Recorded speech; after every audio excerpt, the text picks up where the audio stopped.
When you feel the world around you spinning out of control, you can find someone around you to bring you out of the cold. But you don't ever have to hide what you really feel inside. So put 'em up too high. We can walk together with our hands up in the sky. So put 'em up tonight.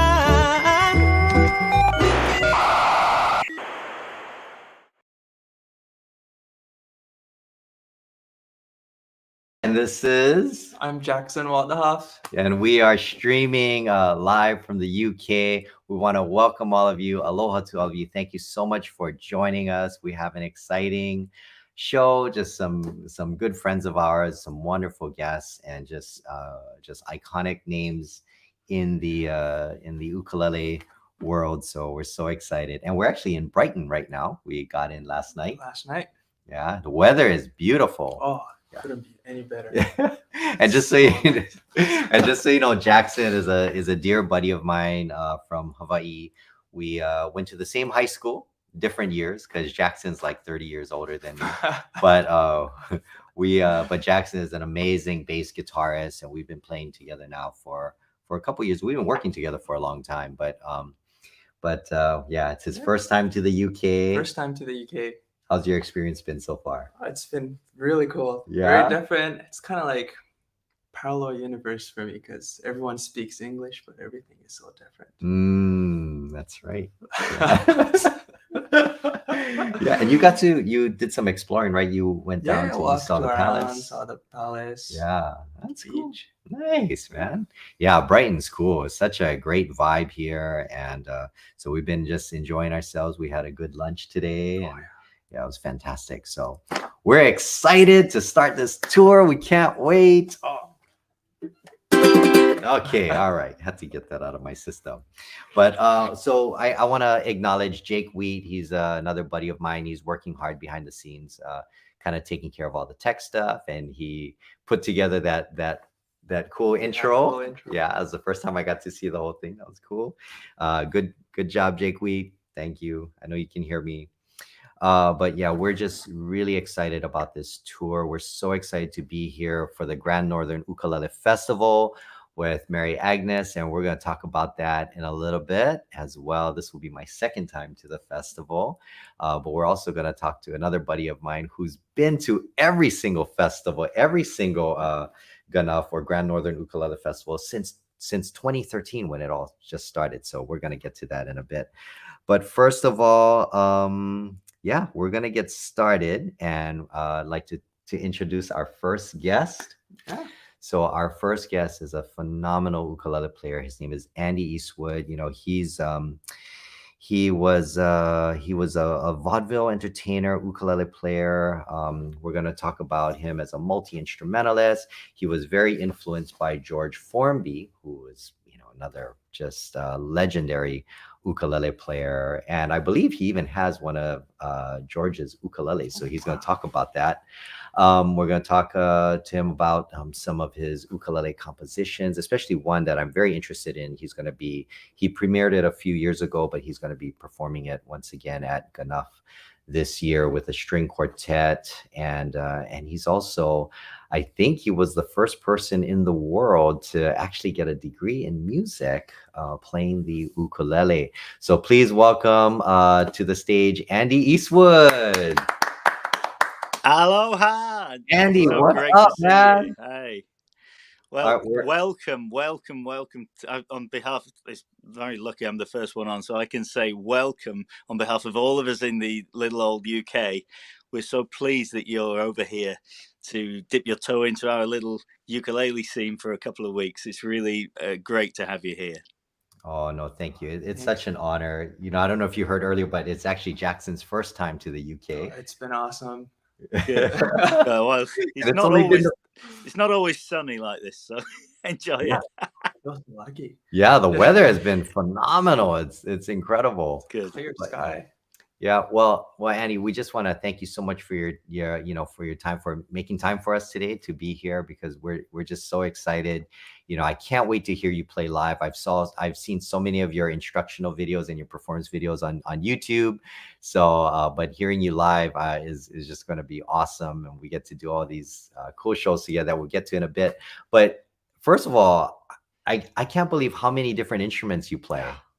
Right? You play everything. I don't know. Well, yeah, most things with strings I can sort of find my way around, but the uke was the first because my granddad used to play when I was a little kid. My granddad played the uke, and he would play old comic songs and vaudeville songs, country songs, anything like that. And my very earliest memory of life is going to my granddad's house, and he would just play these old songs, and so I was just hooked on it from that early age. Yeah. Yeah.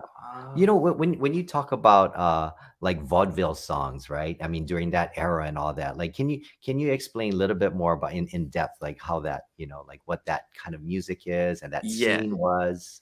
Yeah, well, we're so lucky in Britain to have our own native style of uke playing, which comes from George Formby, because he started playing the uke in 1925. As we all know, it only came outside Hawaii really in 1915. So he was kind of a pioneer, but he came up with this rhythmic style and then moved on to the banjolele. And so we have this whole tradition over here, which a lot of countries don't have, of our own sort of native style. So I can't wait to show you some of those licks.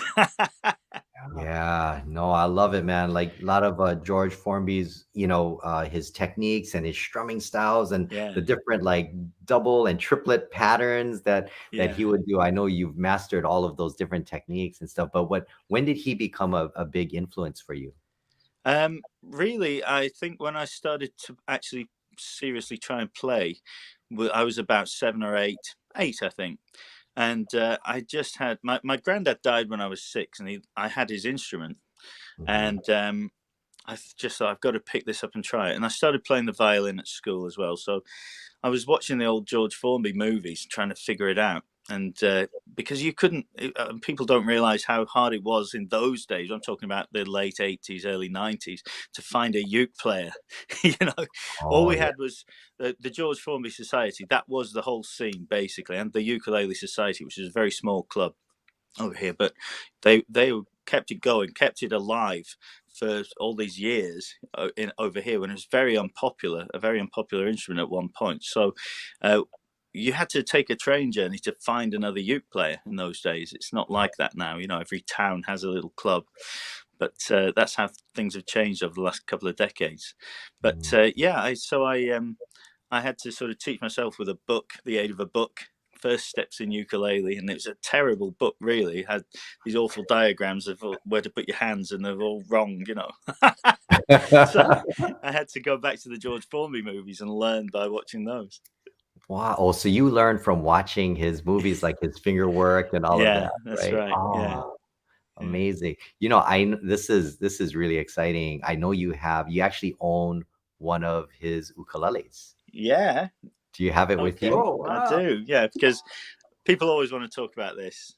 Oh, So I need to bring this along and get a photograph of you. I've got a lot of photographs of people holding this, so I need to add you to that list, Jake. Man, I'd be honored. Yeah, I feel like I gotta wear gloves, Yeah, no, you don't have to wear gloves. I love gosh. sharing this with people and letting everyone play it. It's a Gibson, 1930s Gibson, and.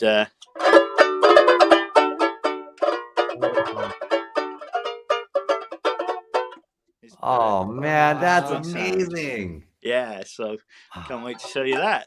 Oh my gosh, you make that that banjolele sing, man. It's so incredible. Yeah, I love your technique, your finger work. It's Thank so you. clean, so precise. I was could gonna say the ask- same to you, sir. Oh no, no. It's so for me, the equivalent to what George Formby was to you, for me it was Otasan. Right, of Herb Ota course. Senior. He was Yeah, my yeah. biggest inspiration. But I don't own any of his ukuleles. I wish I Really, yeah.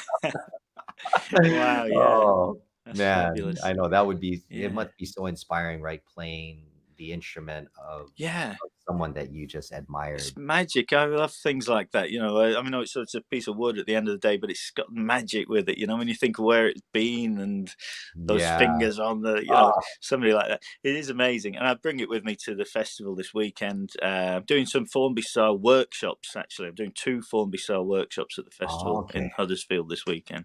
So, I'm keeping the tradition going. Yeah. Oh, that's awesome. Yeah, well, we're so thankful for that.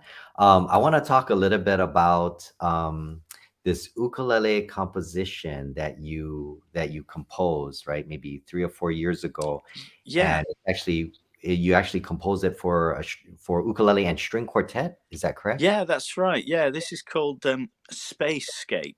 So I'll tell you what happened.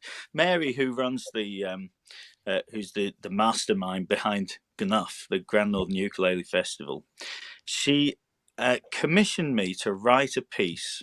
I Oh, think it was 4 years ago, and the brief was really to do something unusual and something that people have never heard before. That was the idea of it. mm, And I used to play in string quartets when I was at college. I loved that, and it's actually the idea came to me for a really strange, simple way. I was doing a gig, and I had my uke and my violin side by side, laid out, ready to go on stage, and I just checked the tuning. I just picked the A string on the violin, and I picked the A string on the uke, and I thought they sound the same. You don't realize how closely related these instruments are. And I thought that would be mm, so great to blend the two instruments, blend the uke in with the bowed string instruments and see how they mix. So that was kind of that little tiny bit of inspiration. I thought, I've got to do this. So when Mary came to me and said, I want you to write something, that was in the back of my mind. I thought, I'd love to do uke with string quartet. So she said, "Okay, let's do it."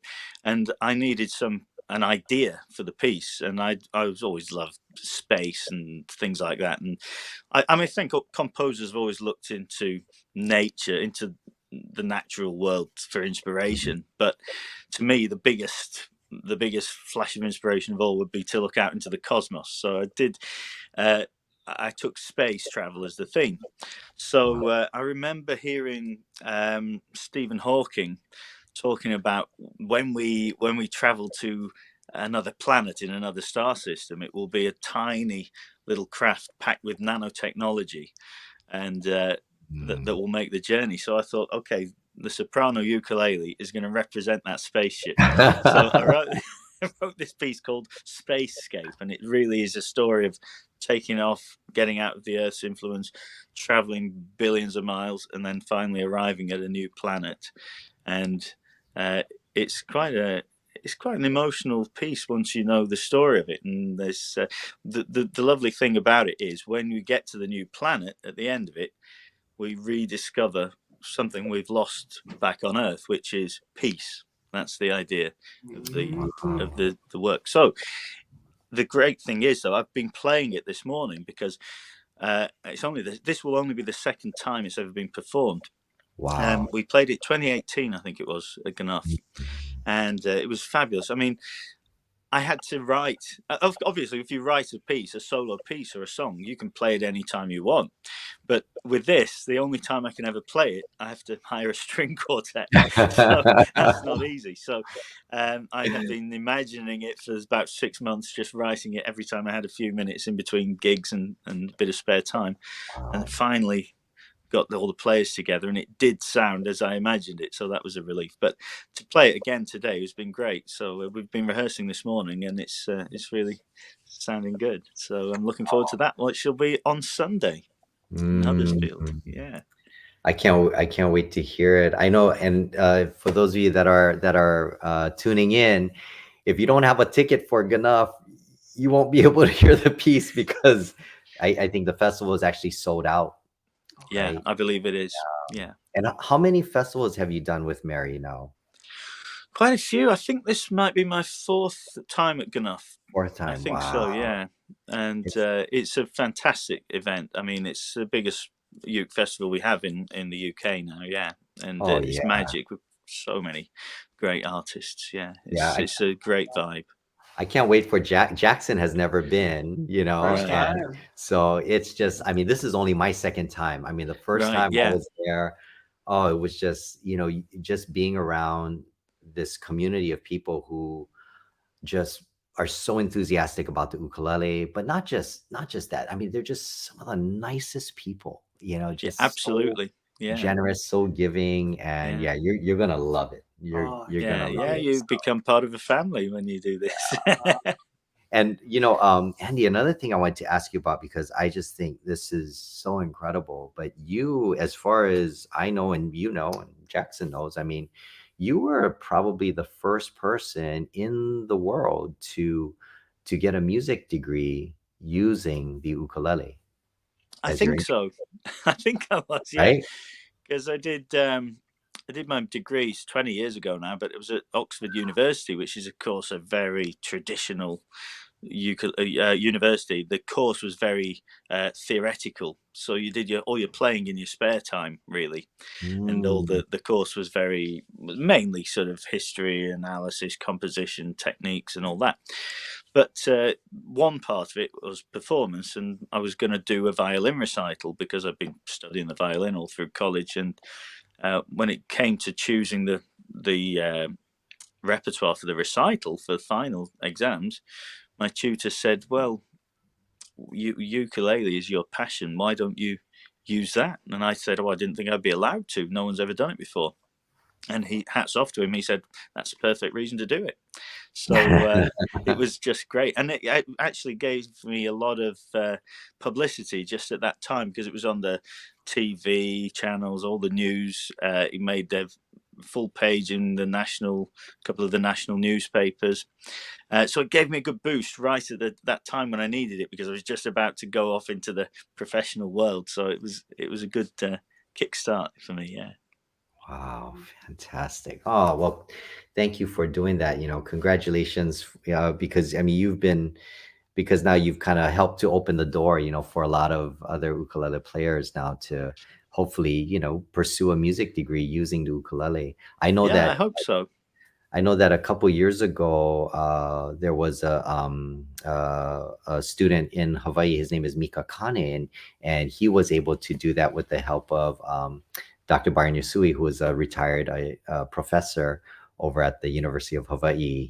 So Right. you pioneered that. So hopefully there can be more opportunities. I hope people will do that and take it down that route, because it deserves to be taken more seriously. We all know that.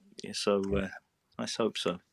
Well, thank you so much. Well, Andy Eastwood, you can check him out, andyeastwood.com. But Andy, stay on, because I'm going to bring on a dear friend of yours, and he's also going to be at the Grand Northern Ukulele Festival with us. But one thing I want to add, I almost forgot, that Andy and I will be also, in addition to the Grand Northern Ukulele Festival, we'll be doing a series of additional shows as well. I think on June 20th, we'll be in Bristol over at St. George's.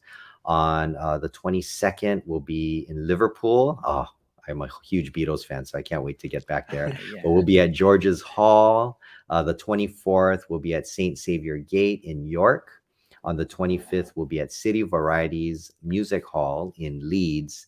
And then on the 27th, we'll be at King's Place in London.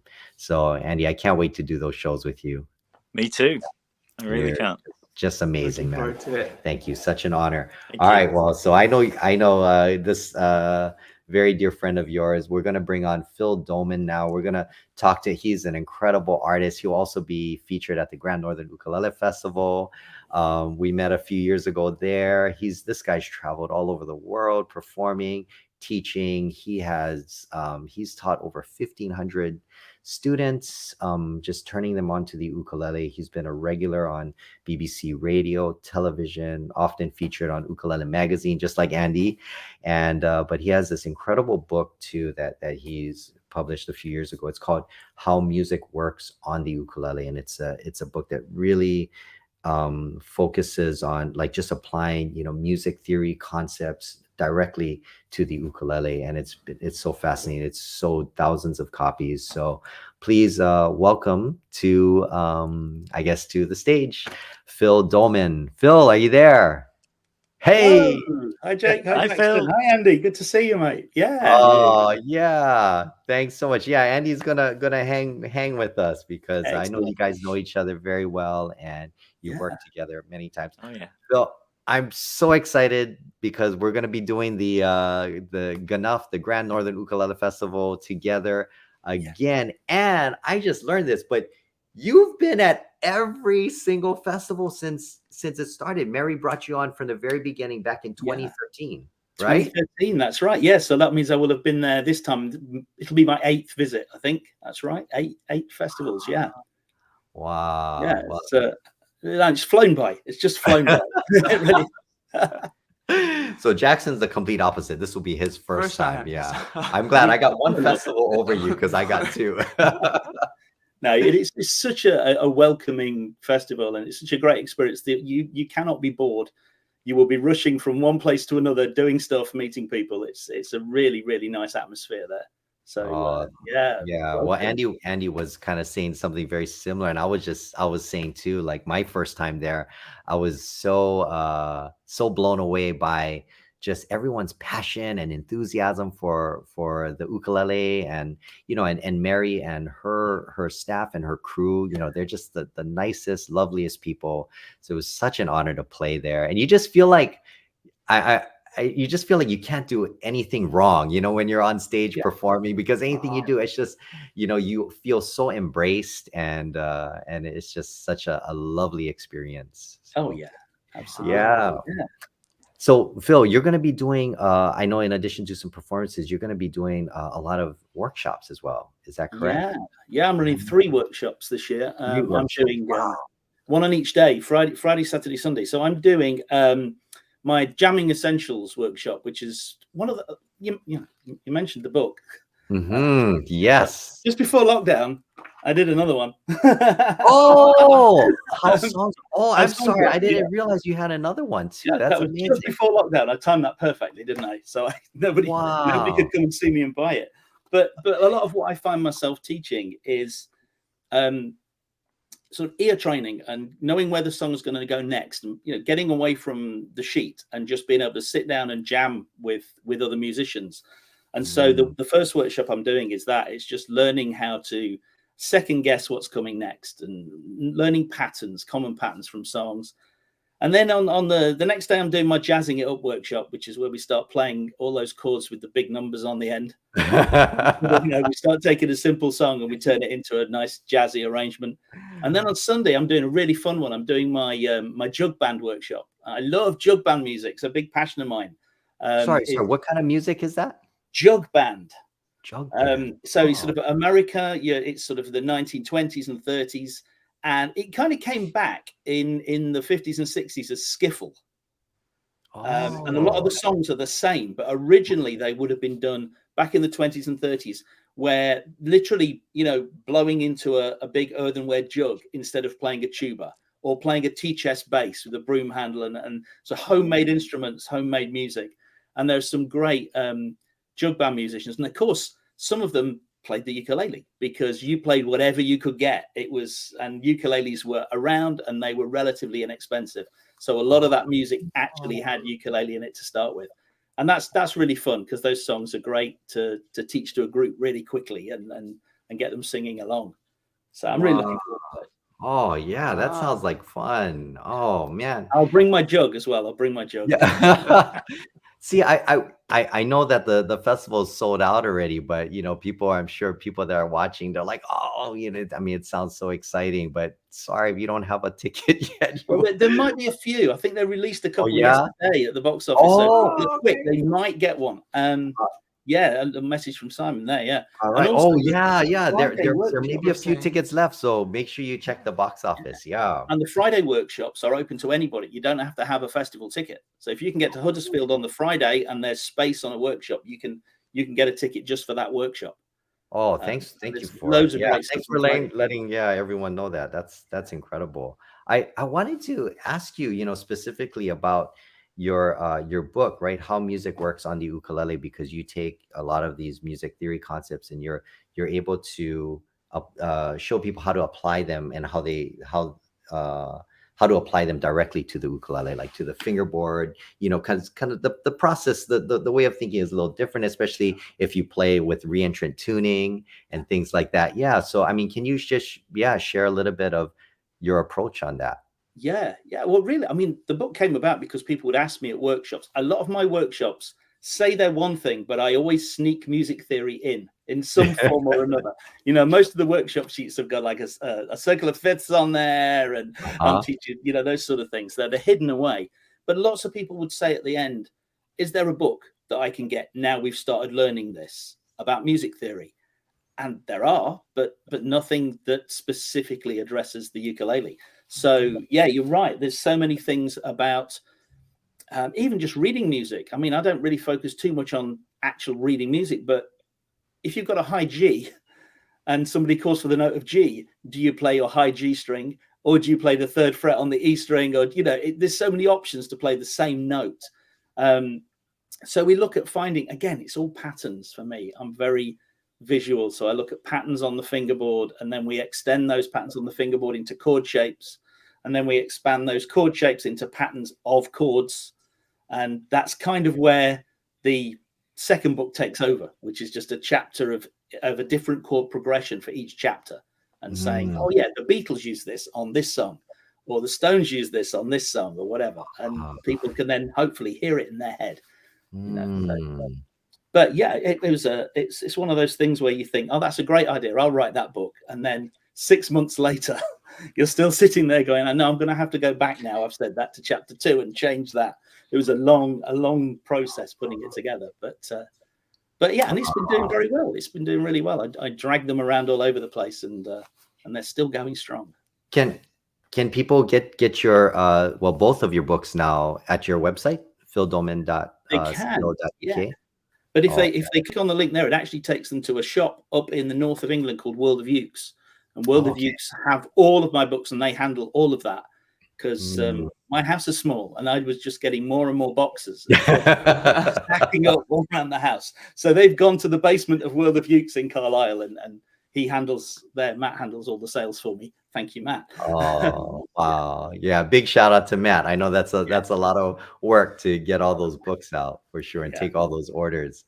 I love that you and Andy, both of you, you have such a vast knowledge, right, of not just the ukulele, but music in general. And I love how you incorporate that, into the ukulele. And there's so much sophistication in what you teach and what you play, your arrangements, your compositions, and things like that. And so much thought that goes into it. I was wondering, have the both of you collaborated together? Not really. We need to do that, actually, don't we? Yeah, that would be good. It's crazy, really, that we haven't, isn't it? But it is, because we've done a lot of festivals together now, and it really is something once you start to keep running into the same people, you really ought to think, oh yeah, next time we'll do this number together or whatever. We should plan a bit more, really, because it's always going to happen. But this will be the first time we've met since COVID, won't it? I think. Yeah. So wow. It's been a while. Yeah. It's been a long while. Yeah, it must be about. We need to catch up. You were at the big house in the north, weren't you? And that was I think my last gig before everything just shut down. That's right. Yeah. January 2020. Yeah. 2020. Yeah. I came to your Formby workshop. Right. I learned a lot. I really did. Good. Yeah. I did. Yeah, I sneaked in the back. Great. Well, and I think especially, right, I mean, I think pre-pandemic, we probably, and I know I'm guilty of this, and Jackson too. I mean, we just kind of took for granted. We'll see each other next year at the next festival. We'll see each other, next time, when we're in that area or whatever. But I think like after, during the pandemic, we realized like, wow, we really took a lot. Well, I mean, I should speak for everyone, but, really took a lot for granted. And now coming out of it, as we have the opportunity again to play together and in front of live audiences, man, I my mind is always thinking about collaborating now. Like, like all the people that I've always wanted to work with or play with, like, let's try to make those opportunities happen. Yeah. I will do that, Andy. I'll hold you We to will. that. We'll do that. We've had Yeah. a few jams together, but Oh yeah. we should yeah. rehearse Late something. night jams. Yeah. Oh yeah. Well, the thing is, I mean, both of you have never been to Hawaii, right? You said you've That's never. right. So you guys need to come. We Yeah, need to I do. know. It's so we're gonna sad. We're gonna talk to Mary, and we're gonna do a Ganuff on festival, Hawaii. yeah, event. Yeah. Hawaii. We're We'll gonna have fly like an everyone exchange down. program. It'll be great. Yeah. Oh, well, thanks so much. Okay, well, please stay on. We have two very, very dear friends, and they're incredible artists. They're just such amazing human beings, and I just think the world of them. And I know you've worked with them as well. And when I mentioned the Hawaii version of Ganuff, one of them said, "Oh yeah, we'll call it Gahuff." For the Grand Hawaii Ukulele Festival.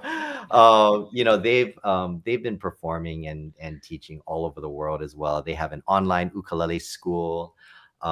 It's with Artist Works. I've known them forever. They now recently moved to Hawaii during the pandemic, and they live in Honolulu, in Manoa.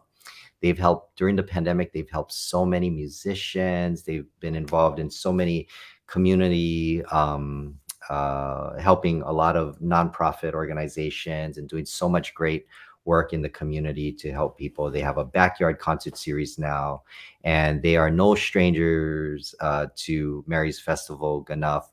Please welcome to the stage Craig Chee and Sarah Maisel, also known as Craig and Sarah. Hi, Hey! Good morning. Great I to see you. recognize that backdrop, right? and We've everyone, had- that is not a fake backdrop. That is their backyard. Nice. Yes, welcome to our backyard, everybody. And yes, you guys need to come over to We really do. hop over from your island to your island to our island. Gosh, I cannot speak this morning. It is Oh, early. how are you guys Listen, doing? We're doing great. Yeah. We're thinking of why are we here? Because we're not part of Ganuff this year. We're not on tour with you.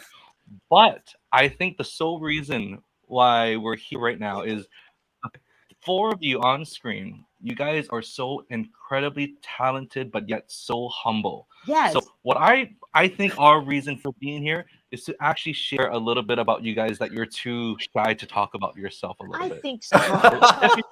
We're gonna build you up because again with Phil Doleman, I believe is like one of the most influential ukulele players, especially in the UK. So many people started because of his teaching.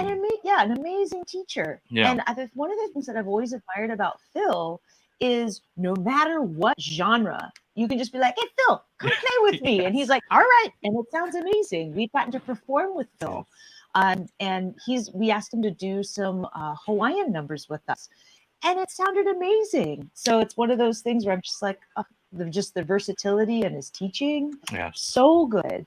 And Andy, I remember the first time I got to see Andy, and that was at Cheltenham. Was the first time I actually saw him. I think it was. Yeah. Where I 2014, 2013. it was 2013, and I believe you were opening for James Hill, but like it was.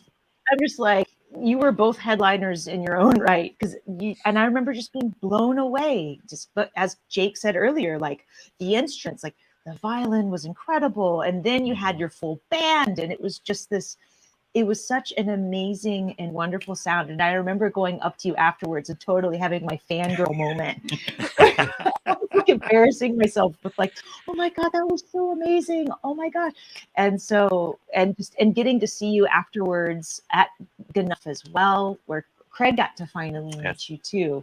I mean, yeah. Well, and here's the thing about Andy's playing, especially when you combine it on tour with Jake and Jackson, you don't have to love ukulele to enjoy their music. That's I think what a lot of people don't realize when they get kind of shell shocked a little bit about like the ukulele, but you put them on stage and it's just fantastic music. So I mean that's why we hope, if you're watching, you're already fans of the ukulele, right? Right. And if you're in the UK, this is the time to pull people into our circle in that sense, and get them exposed to Andy, get them exposed to Jake. It's such incredibly powerful music that they bring to the table, and I think having that tour put together is such a great opportunity Yes. to really showcase this.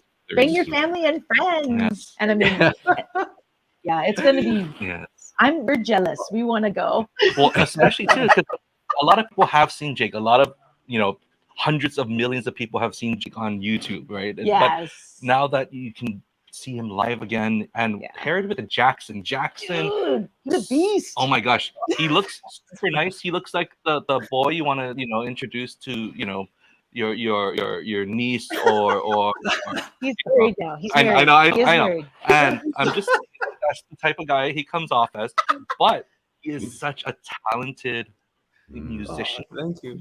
And pairing him with Jake is just a whole other experience. If you've seen Jake live, now is a completely different show.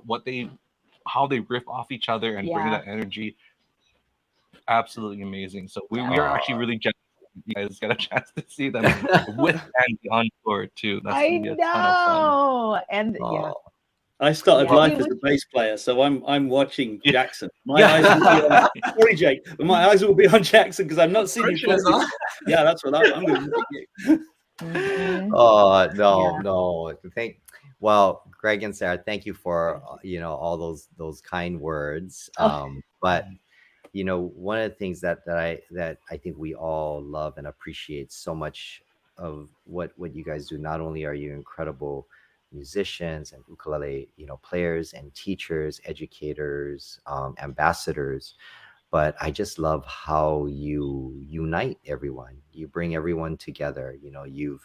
You've been featured at so many festivals all over the world. You've toured and have shared your passion for the ukulele, turned so many people on to the instrument, and you continue to just support all of us. And that's why I know, even for Mary, even though you guys aren't going to be with us at Gnuff, which when the last time we were all together was at Mary's festival, but I think even though you're not going to be there this year, I know Mary and the whole Gnuff Ohana or family just think the world of the two of you. And so that's why you belong here. You should be on. We needed you here, even though you're not going to be at the festival. We will be there in spirit, though. We will be thinking of you guys all weekend. Everything that we do. So, but I wanted to focus on a couple of things that you guys are doing that I think is really exciting. I know before we started talking, before we started the program, we were talking a little bit backstage, because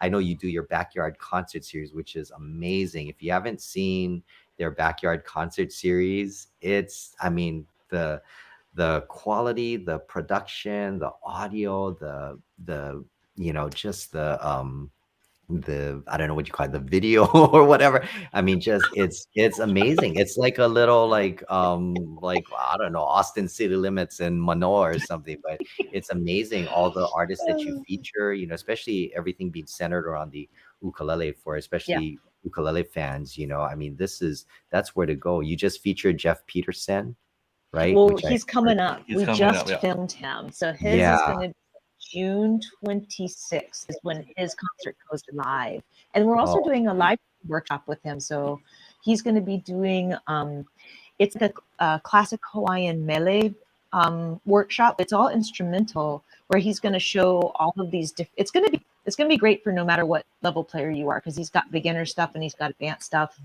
and it's going to be incredible. And that's our weekend of Jeff. So June 25th is his workshop, and then June 26th is his concert. Well, and that has been, even though the pandemic has been incredibly horrible, one of the silver linings is I feel like the ukulele community got so much tighter globally because of the live and the internet and that kind of stuff. And even for you, Jake, like, people got a chance to see your humor for the first time. My humor.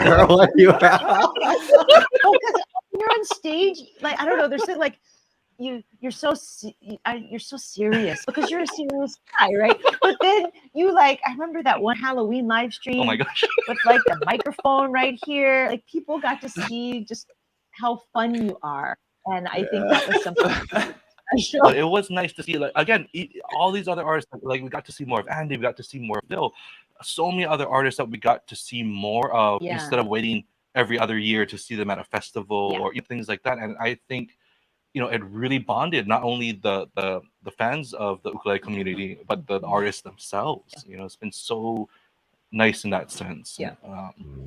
Yeah. Oh, And no. a quick shout out to Gnuff too, because one of the things that I think they do so well is you look at the variety of options of things to do during that weekend. That's I mean, true. that's the incredible part that they do so well, is that they, whether you're just like thinking about learning how to play the ukulele to like a veteran that's been playing for years, there's so many things in between, and so many styles of workshops, things for the kids, the open mic side stage, you know, with Mim, and there's so many amazing elements that I think makes it one of the most diverse events. Yeah, I totally agree. Yeah, there's just not enough time to do everything. You know? There's just so much. Just that humor. It started. There it is. It begins. It begins. Well, Yeah.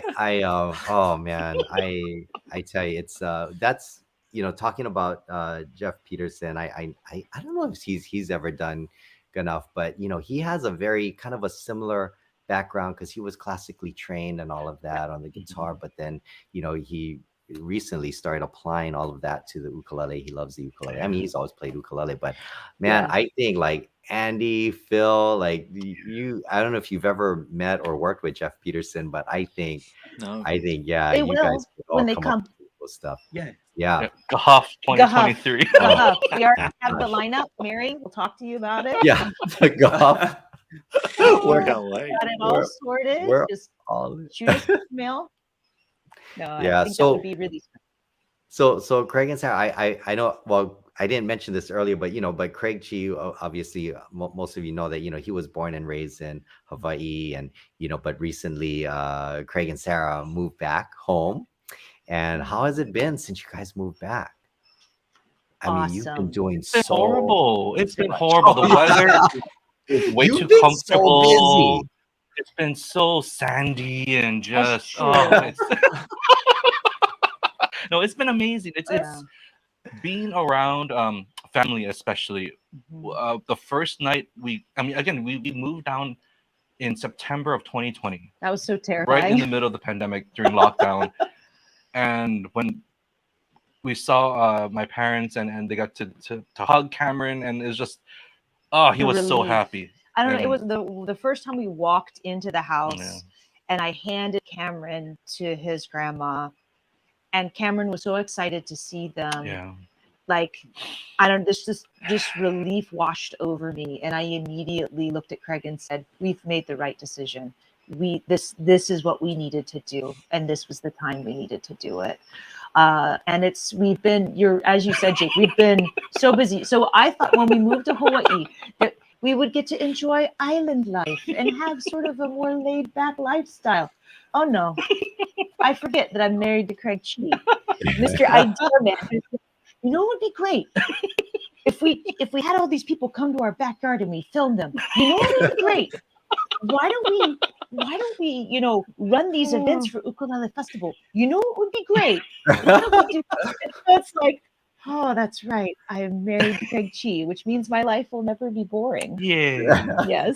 No, But both yeah, of you it's been work busy. so incredibly hard. I mean, you guys are always involved with so many projects, doing so many things, and you know, and a lot of them are, you know, just things that you do for the community. And like, I mean, I'm so grateful for all the work that you've done for, you know, Ukulele Festivals Hawaii, you know, which is a nonprofit that supports, you know, they do this wonderful scholarship program for a lot of the kids, you know, in Hawaii. And during the pandemic, you helped raise so much money, you know, for that, because they couldn't do you know, these in person. We couldn't do the festivals. I mean, 52 years, you know, of doing the festival, and they couldn't do it do it during the pandemic, and for you guys to step in and all the time and the work that you put into all of that to help the organization. I know Roy and Kathy were just so grateful. We're all just so grateful. Yeah. No, and you But do mention that you have to understand that it is people like you and like Herbert Jr. who do so much community service that it's kind of under the radar. Yeah. And I always tell the story of seeing Herb in action. We were in Australia, and he asked me if I wanted to go with him to the hospital. I'm like, oh, are you okay? Like, first of all, are you all right? He's like, no. I wanted to go play the hospital for people. Did you want to come along? And and this is when I was kind of starting my career. I was like, oh, sure, let's go. And I didn't realize until we got there, he made a point to tell the promoter, I don't want any media. This is not supposed to be advertised. I just want to go and play. And we stayed for about an hour and played music, and you could see the people just light up. It was a fantastic showing that even as musicians, there's so many ways we can give back, and how powerful music can be. And I know you work so much with other nonprofits as well, Jake, and especially getting this past year, right? You made the point. You worked with Leo on getting ukuleles into every single library here in Hawaii, right? That was one of the big accomplishments and things that you've been able to do and help inspire others to again think of other ways that we can give back. And I want to thank you guys so much for that. Well, and one other thing too that Craig and I sort of philosophy on things is when one of us does well, we all do well. And so we see it as let's do our best to help as much as possible. That's why you may think we're joking about a gahuff or something like that. But the wheels are truly spinning to get Andy here, to get Doug here, because I think that would be amazing to showcase what another island has done with the instrument, right? Like it's important for people to see the diversity and for folks to be able to just be amazed at what the humble ukulele can do. And that's why we like showcasing other artists, and that's why we put together the backyard concert stuff, is because to us, yeah, we love playing music. Yes, we love performing, but it's really so much joy in seeing somebody go, wow, I've never heard the ukulele played like that before. Wow, this really inspired me. I want to go, start taking lessons now. And for us, I think that really is sort of the essence of who we are. And we just we love doing that kind of stuff. And, if we get a chance to perform, that's fun and great. But for us, it's about lifting others up. Yeah, no, and you guys are such masters at that, just masterminding like all of these incredible things, to happen. No, it's really, you put so much thought into everything that you do. The way that you teach, I learned so much from watching you guys workshops, the way you explain things. I know they appreciate your format, how you do it, Sarah, with your jazz background and all of that, like your arrangements and stuff. Like I learned so much from Sarah gives me a bunch of her, arrangements and her sheets and stuff that she'll do, and we'll get to do standards together, and stuff. Yeah. And it's just always so, I appreciate it and just love it so much. And, but everything you just said, that just circles back to what we were talking about with Andy, like talking about the vaudeville, the culture, the music, how the ukulele, really became the I guess the nucleus, of that music, that style, that way of life, and bringing that to Hawaii and kind of sharing that right with the people of Hawaii. I think would be so wonderful. You mentioned Herbert Jr., who I just think the world of him, but it was his dad, Ota-san, who inspired me. And we were talking about Andy, how George Formby was to Andy. Ota-san, that was what Ota-san was to me. So being able to have all these these little kind of connect the dots, in so many different ways, I think it's just so exciting. And I think we need to continue to share that, with the rest of the world. And so but I want to thank all of you so much. But before we before we end, Andy, do you have any final thoughts or anything you want to share before we Yeah, thank you. Yeah, well, thank you for having us on here. It's been so great to chat. I can't wait for the tour that we're going to do. I'm so delighted to be joining you on a few of these shows. It's going to be so much fun. And I know we're going to have a great time. A big shout out to everybody right now who's making these events happen, concerts, you. gigs, festivals. It's always hard at the best of times, but coming out of COVID, this is the toughest it's ever been in living memory, to put events on, make them happen. So big shout out to everybody who's making that happen, wherever they are in the world. We appreciate you. The artists appreciate it, all the hard work that goes on behind the scenes.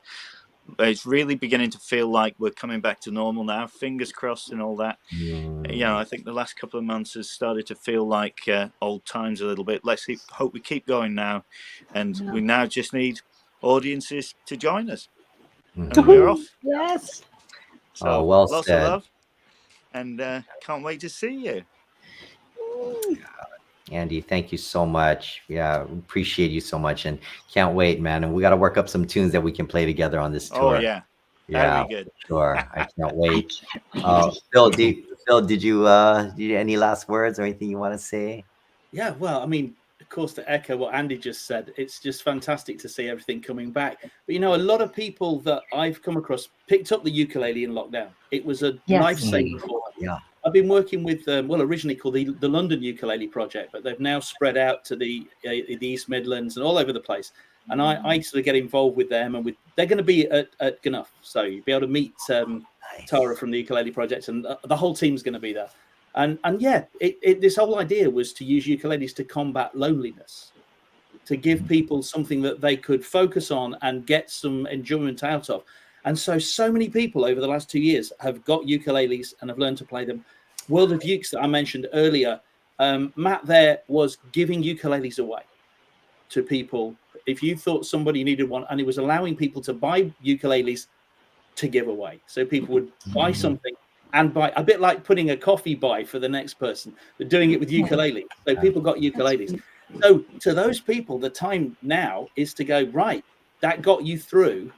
Now see where else it can take you, and get out the house with it and go to festivals and come and see people and see what happens when you take it out into the world. Oh, well said. Yeah, that's so true. So many people. I do know firsthand a few people who were kind of going through a little, having a struggle or two during the pandemic, and always wanted to learn how to play an instrument, but just never thought they could do it, but picked up an ukulele and changed their whole attitude and perspective, and help pull them out of that funk, that they were in. So yeah, thank you for sharing that. Yeah. Thank you for having me on. Oh no, thank you for being here. This is awesome. Craig and Sarah, and any last things you want to say? Okay, couple things. Sorry. I saw Mandy in chat. Mandy and George did such an amazing job for the community in the pandemic as well. You guys did so many fantastic online events. Kept us going strong. Thank you for that. Yes. Phil, I want to congratulate you on that third book you wrote in the last 15 minutes. It's fantastic. Keep them coming, man. Yeah, Phil just wrote another book while we're doing this live stream here. He's good at multitasking. Stepping away. One word of the wise for Jackson: vinegar and chips. Oh, you're gonna start a fight, Craig. Those are fighting words over there. Be careful. But I do agree with Craig. Team ketchup all the way. Oh no! Matt's dad is shaking his head as he's still going. I don't know how you feel, Andy. Luckily, you're staying. Plenty of vinegar, plenty of salt. Yeah. We're outnumbered. Gravy. You need gravy on chips. Yeah. When you get up north, you won't get it in Brighton. When you get a bit further north, you'll get gravy on chips. Oh, nice. That's a revelation. Nice. Not American gravy. Not American gravy. Oh, okay. No. And also a quick shout out to all of the numerous amazing amount of ukulele clubs in the UK. Yes. That guys not rock. only, you know, invest in events and have guests and host having artists like ourselves. Yes. Thank you guys. It is amazing. The ukulele community in the UK is so special. I mean, you guys take over pubs. You Yeah. guys take over You took over entire anywhere. restaurants. I mean, it's amazing. It's fun. And it's because of that tiny instrument. And again, like Jake mentioned before, it's so nice to connect the dots and see how this instrument has really truly changed lives. You know, it's absolutely amazing. Yeah, I feel so fortunate to be a part of such an amazing community that's full of so many kind people. Yeah. And just both Craig and I, before we logged on today, we're just talking about all of the wonderful memories we have of being in the UK. And we definitely will miss being with you guys this year, but I know we'll be back. And of course, for those of you who have been wanting to meet little Cameron, because we didn't tell anybody, but at the Gnuff that we were there 2019, I actually was pregnant. I had just found out. So we'll have to bring Cameron back outside of the belly so that you guys could actually meet him. Yes, he's so cute. Oh my Yeah. God. He's really fun. And Jake, there is some notes from other Jake in chat, just to give you a heads up. Mm-hmm. Oh, sorry, I can't see any of that. Little Birdie was asking possibly about playing Orange World. I'm sorry. What was Asking if can we close with From 2020. Jake and Jackson playing Orange World from 2020. Oh, the video. Which video is that? I don't know what video that is. Wait. Okay. Okay. We'll sort it out. Sorry. Well, I didn't realize I could. I see. I was in full screen. So Jake is very new to the I didn't see this technology We thing. love to tease Jake. We love to tease him. You know, Craig and Sarah have taught me so much about how to use computers and you know and we always joke around because like Herb and I always tease Craig because he's we call him our expensive friend because every time we talk, he talks us into buying like more equipment, more gear, especially for cameras and things like that. So we end up spending so much money because of that guy. No, but yeah, well, Craig and Sarah, you guys, thank you so much for your friendship. Yeah, thank you for having When I get back home, we're gonna get some lunch and we're gonna talk about how we can bring Andy and Phil to Hawaii and Mary and everybody. The huff. So yeah, but Awesome. we just want to thank you guys so much for your time. But Andy, Phil, Craig, and Sarah, thank you so much for all that you do for the ukulele community. And we look forward to the next time where we can all be together in person playing, whether it's at Gnuff or anywhere else in the world, hopefully Hawaii soon. And just thank you so much for all the amazing work you guys do. And Andy, I'm looking forward to seeing you on the road. And Phil, we'll see you at Gnuff. See you at Gnuff, yeah. All right. Can't wait. Thank you very much indeed. All right. Thanks, you guys. Take care. Thank Aloha. you. Bye, everybody. All right. Woohoo.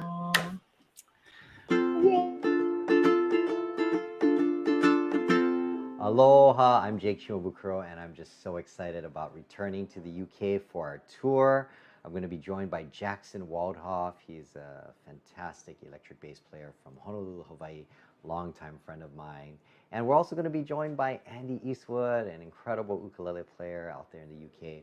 So we can't wait. Please join us. We hope to see you there at one of the shows. And once again, just thank you so much for your support. We're just so grateful to be performing in front of a live audience again. Hope to see you soon. Aloha.